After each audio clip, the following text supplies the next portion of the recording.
Handa ka bang hanapin at iligtas ang asawa mo sa isang bahay na puno ng baliw at infected na pamilya? What's up mga tol, usapang katatakutan muna. Balik muna tayo sa mga araw na akala ng mga fans na patay ng Resident Evil franchise magmula nung naging sobrang ma-action ito at hindi naramdamang survival horror. And years later, biglang nilabas ni Capcom ang laro na ito.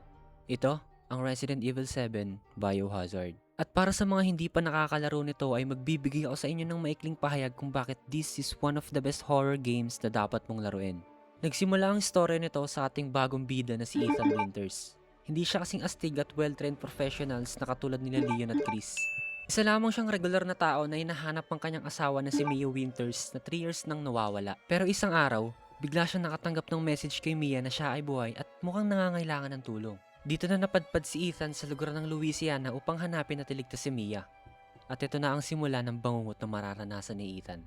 Mararamdaman mo talaga yung horror pre. Kasi unlike sa ibang game ng franchise na third person view at fixed camera angles, dito pre, first person na. Mas may immerse ka talaga.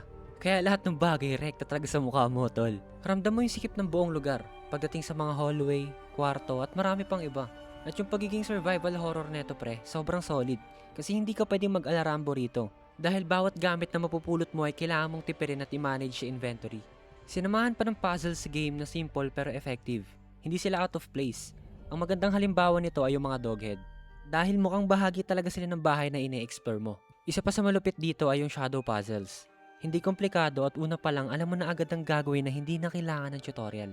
Isa pa sa ikinaganda ng mga puzzles ay nakakabuild sila ng tension at nakakadagdag ng immersive experience. Ikaw ba namang mag-solve ng mga puzzle habang actively kang hinahanap ni Jack eh? Naalala ko lang rin yung tinatawag na birthday escape room na part ng game. Kasi ito yung pinakatumatak na puzzle sa akin kasi dito ako natagalan. Iniisip ko ang bobo lang talaga ako or mahirap talaga yung puzzle. Kaya isa to sa paborito kong laro ng Resident Evil franchise. Pinagsamang first-person view at horror elements ng game na hanggang ngayon ay ginagamit pa rin ng Capcom sa Resident Evil Village at Resident Evil Requiem. San ka pa, di ba? Kaya ano pang hinihintay mo? Laro na, tol.